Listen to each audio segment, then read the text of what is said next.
E como é que você pode se comunicar? Vamos para Tiago 1,19? O que está escrito lá? 3 princípios. Todo homem seja o quê? Pronto para ouvir. Mais o quê? Tardio para falar. Terceiro, tardio para se irar. A palavra pronto no grego é táxis. De onde vem a nossa palavra portuguesa? Táxi. O que é um táxi? É um carro de serviço que atende você que horas? Quando? A hora que você chama. Você está indo para o aeroporto. Chama o taxista, ele vem e diz para você assim, daqui a meia hora você fica aqui que eu te levo. Não serve. Ou é agora ou não dá. Pronto para ouvir. Deus te fez com 2 conchas acústicas externas, apenas uma língua amoralhada de dentes. Sabe o que Deus está dizendo? Escute mais, fale menos. Os divãs estão lotados, os consultórios psicanalistas estão lotados, porque nós não estamos tendo ninguém mais, nem na família, nem na igreja, para escutar. As pessoas estão ocupadas demais. Eu exemplifico. O Joãozinho chega da escola e diz assim, papai, mamãe, pode me ajudar no exercício de matemática aqui? Pai e a mãe diz, não, menino, tem tempo não. Liga para o seu professor. Liga para o seu colega. Daqui a 10 minutos o telefone toca. Pai e a mãe correm para o telefone e gastam meia hora. Sabe o que o Joãozinho pensa? Eu não tenho o mesmo crédito com o meu pai e com a minha mãe, que tem o telefone, que tem um amigo, que tem o trabalho, que tem isso, que tem aquilo. Quando ele cresce e vira um adolescente, na hora de um problema dele, a quem ele vai procurar? Quem tem tempo para ele? Os amiguinhos? Os colegas? Se você não cultivar canal de comunicação em casa, desde a infância, depois você não vai ter mais seus filhos. Alguém já disse com propriedade, quando os filhos são pequenos, eles querem ficar com os pais. Quando os filhos crescem, os pais querem ficar com os filhos. Se não investirmos tempo nos nossos filhos quando eles são pequenos, quando eles crescerem, eles não vão querer ficar conosco. Comunicação. Pronto para ouvir. Segundo lugar, tardio para falar. A palavra tardio no grego é brades. E essa palavra é uma palavra que era destinada para lerdo. Devagar, quase parando. Para retardado mental. É a mesma palavra. É aquela pessoa que você conta uma piada para ela, ela vai rir daqui a meia hora.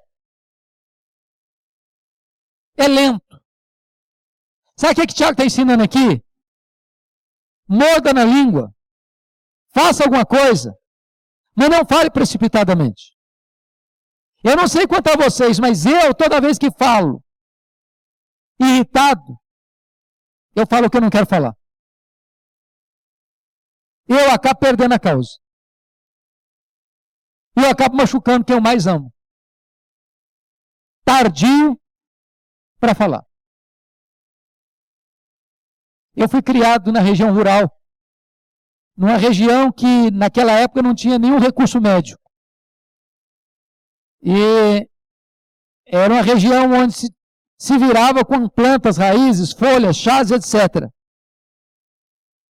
E aí eu fui acostumado com a linguagem que vocês que foram criados na cidade nem sabem o que significa. Garrafada. Garrafada é um remédio que alguém faz lá no mato mesmo, de raiz, de plantas. E aí entra uma lenda de um camarada que ganhava vida com garrafada. Mas não era para doença física, não. Era para problemas emocionais, por isso é lenda. Aí um cidadão que estava com uma crise conjugal, sabendo que esse cidadão fazia uma garrafada especial, disse, rapaz, eu preciso de um negócio desse aí, porque eu estou numa crise conjugal, e eu soube que essa garrafada sua é um remédio assim infalível, que resolve o problema, e é isso mesmo. E quanto que custa? É tanto. Ah, não, tá caro. Dá um desconto para mim. Não, desconto eu não dou não. Mas eu prometo que garante, que resolve. E se não resolver, eu devolvo o dinheiro. Ok. Então, como é que funciona esse negócio? O negócio é o seguinte, quando ferver o clima, quando a discussão pega fogo, quando o ambiente estiver pesado, vai lá e toma um gole. Só um detalhe, não pode engolir na hora não. Você aguenta esse negócio na boca, aguenta. Quando o clima acalmar, quando a coisa ficar tranquila, aí você pode engolir, funciona, que é uma benção. Moral da história? Quando o clima ferver, não abra sua boca. Não tente discutir e definir quem grita mais alto, quem tem decibel mais alto. Caminhão, para-choque caminhão assim, está nervoso? Vai pescar. Faça alguma coisa. Mas não entre na discussão. Porque se ferverem os dois ao mesmo tempo, todos os dois perdem a razão. E aí não funciona. Você tem que ser tardio para falar. Tardio para falar. Mas o texto prossegue diz tardio para se irar. Que você já se irou com o seu marido, com a sua mulher, eu não vou nem perguntar se. Não é se, é quando. Se você falar para mim assim, pastor, sou casado há 50 anos, eu nunca discuti com a minha mulher, eu nunca fiquei chateado com a minha mulher, eu nunca fiquei chateado com o meu marido, eu vou dizer uma coisa para você, eu vou duvidar da sua honestidade. É verdade, vou duvidar. Você é filho de Adão igual eu.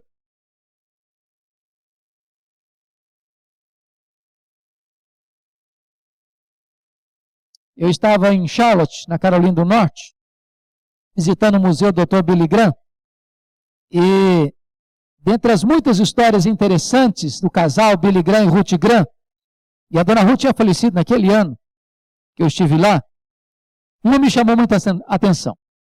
Perguntaram um dia assim para a dona Ruth Graham, dona Ruth, alguma vez a senhora pensou em se divorciar do Dr. Billy Graham? Ela respondeu assim, divorciar-me dele eu nunca pensei. A vontade de matá-lo eu já tive algumas vezes. Eu acho que você não chegou a tanto. Torcer o pescoço do marido, né? Não chegou a tanto. Mas tem duas maneiras perigosas de lidar com a ira, sabia? A primeira delas é aquilo que Jay Adams chama de a ventilação da ira, a explosão da ira. Você conhece gente estupim curto? Conhece? Conhece gente que nem estupim tem, é pólvora seca pura? Você conhece gente que é igual ao leite ninho, bateu, tomou? Esse tipo de gente não tem gastrite, não tem insônia, não precisa tomar Lexotan para dormir. As pessoas explosivas ainda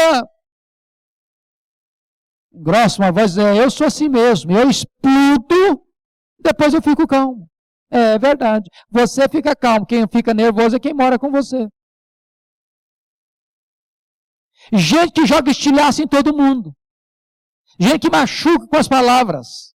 Gente que é dura no trato. Lembra do Nabal, que era duro no trato? Ninguém podia falar com ele? Tem gente assim hoje. Mas a segunda maneira errada de lidar com a ira é o que Jay Adams diz de a interiorização da ira. Congelamento da ira. É gente que não explode, mas armazena, mas guarda. Congela a mágoa. Vai congelando, vai congelando, vai congelando, vai guardando, vai guardando. E eu que militei e ainda milito nessa área de aconselhamento há mais de 30 anos, já vi tanta coisa engraçada. O casal chega, começa a brigar na minha frente. E eu deixo. Aí um diz assim, você se lembra do que você falou, isso. E eu penso que foi enquanto estavam vindo para o gabinete pastoral. Nada, há 10 anos. Então, estava guardado lá, cozinhando em fogo lento.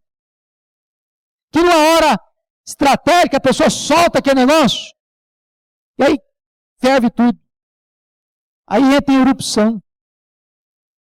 E aí estraga tudo. E eu vou dizer para você que a única maneira sensata de lidar com a mágoa no casamento é todo dia zerar a conta. Todo dia. E zerar a conta que eu estou falando não é, às vezes, aquilo que se pensa de um perdão com liturgia e tudo, não. E tem gente que se não fizer a liturgia inteirinha do pedido de perdão, não vale. Ô gente, pega leve. Pega leve. Tem dia que você parece que chupou limão o dia inteiro, você está azedo. Você não aguenta nem você mesmo. Então, passa a mão na cabeça, dá um beijinho no rosto. Daqui a pouquinho você está legal de novo. Toca a vida, mais leve, mais devagar. Porque se a pessoa for pegar pesado demais o tempo todo, o casamento adoece. O casamento adoece. Eu tenho um amigo, vocês conhecem, o pastor José João Mesquita, lá de Manaus. Ele disse que quando ele se casou, ele assumiu um compromisso com a sua esposa, o seguinte: nós não vamos para a cama magoados um com o outro. Nós vamos morar juntos. Dá o que der. E ele disse que algumas vezes, um ajoelhou do lado de lá da cama, outro ajoelhou do lado de cá, coração pesado, magoado, um silencioso do lado de lá, outro silencioso do lado de cá, aquela oração do silêncio, a eloquência do silêncio.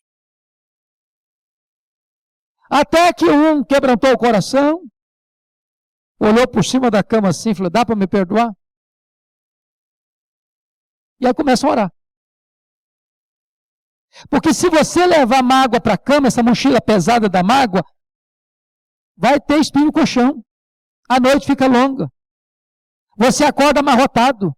A vida fica pesada. O casamento perde o brilho, perde o romantismo, perde a alegria. Então, o segredo é perdoar todo dia. Todo dia. Mas talvez você pense: ah, pastor, você está falando disso aí porque o senhor nunca viu nada complicado. E eu vou contar uma história para vocês que marcou minha vida, meu ministério. Eu visitei a missão Quacisabanto na África.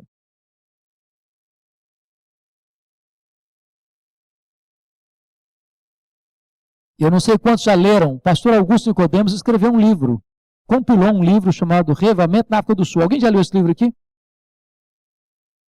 2 pessoas. Você leu também? 3 pessoas. O dia que você encontrar esse livro, leia, por favor. Reavivamento na África do Sul. Pastor Hélio Sting pregava, armava uma tenda, pregava para os Zulus, uma tribo feiticeira, animista.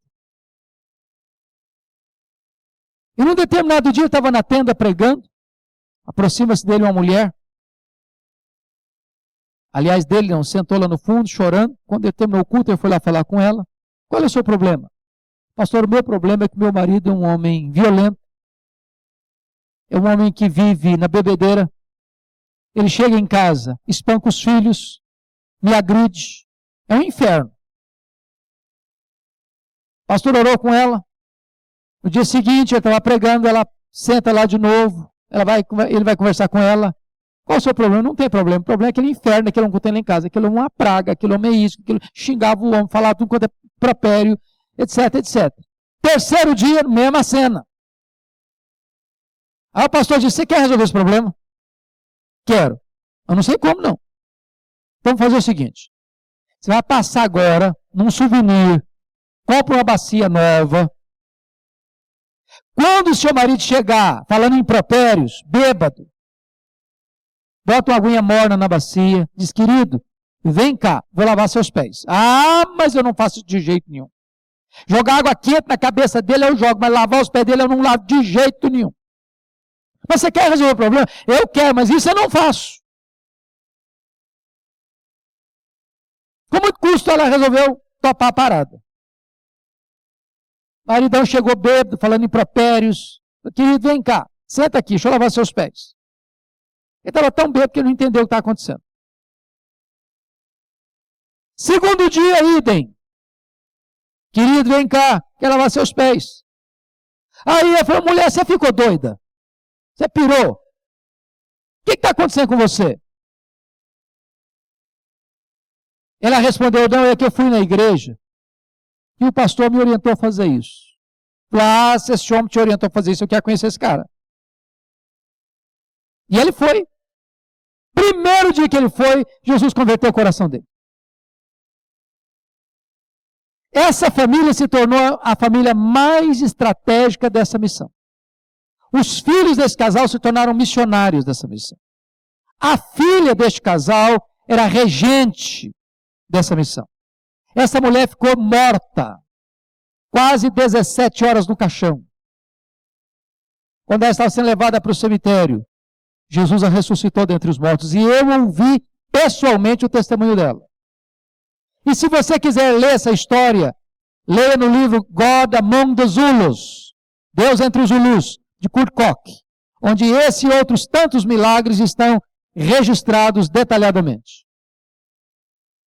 Sabe o que eu fico pensando, pastor Sérgio? Se eu tivesse sido pastor daquela mulher, naquela circunstância, se seria esse o conselho que eu teria dado para ela. Se eu não teria dito, minha filha, larga esse traste para lá. Um homem desse não merece, não. Esquece esse cara. Você trabalha, te bate, espanca os filhos. Esquece um negócio desse. Toca a sua vida. Isso me ensina uma coisa. Que quando você se comunica com amor e graça, não tem causa perdida. Não tem casamento irrecuperável. Não tem problema sem solução.